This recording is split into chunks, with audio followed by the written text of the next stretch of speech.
আজকে 16ই ডিসেম্বর বাংলাদেশের মানুষের প্রতি আমাদের বার্তা হলো, যারা পতিত শক্তি, ফ্যাসিস্ট শক্তি, তারা বাংলাদেশকে অস্থিতিশীল করার জন্য নানান অপচেষ্টা চালাচ্ছে, নির্বাচনকে বানচালের চেষ্টা চালাচ্ছে।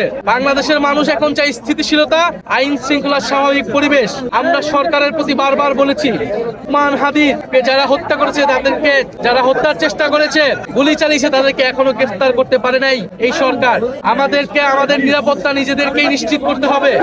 ফলে জনগণের মধ্যে আমাদের সেই সংগঠন লাগবে। জনগণকে আমরা আবার আহ্বান জানাবো, 5ই আগস্টের পরবর্তী সময়ে আমাদের নিজেদের নিরাপত্তা আমরা নিজেরাই নিশ্চিত করেছিলাম। তখন কোনো সরকার ছিল না, পুলিশ ছিল না।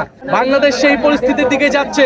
সরকার পুলিশের উপর নির্ভরশীল করে আমরা আমাদের জীবন, আমাদের যোদ্ধা, জুলাই যোদ্ধাদের জীবনের নিরাপত্তা আমরা নিশ্চিত করতে পারবো না। ফলে মানুষকে সচেতন থাকার আহ্বান জানাচ্ছি।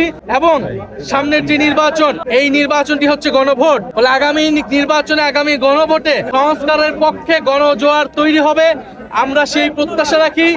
এনসিপির যারা এমপি পদপ্রার্থী রয়েছেন, তারা সংস্কারের পক্ষে, হ্যাঁ পক্ষে শাপলাকলি নিয়ে জনগণের দরজায় যাবেন। আমরা সংস্কারের পথে বাংলাদেশকে এগিয়ে নিয়ে যাব। আমরা কখনোই বাংলাদেশকে আর 5ই আগস্টের পূর্ববর্তী জায়গায় ফেরত দেব না। ফলে সেই নতুন বাংলাদেশের, সেই গণতন্ত্র প্রতিষ্ঠার এবং ভবিষ্যৎমুখী রাজনীতির প্রত্যয় আজকের এই বিজয় আমরা রাখছি। এবং বাংলাদেশের জনগণের প্রতি আমাদের এই আহ্বান থাকবে যে আমরা ঐক্যবদ্ধ আছি। 71-এর দালালদের বিরুদ্ধে, 24-এর দালালদের বিরুদ্ধে আমরা বাংলাদেশের জনগণ, বাংলাদেশের তরুণরা ঐক্যবদ্ধ আছি।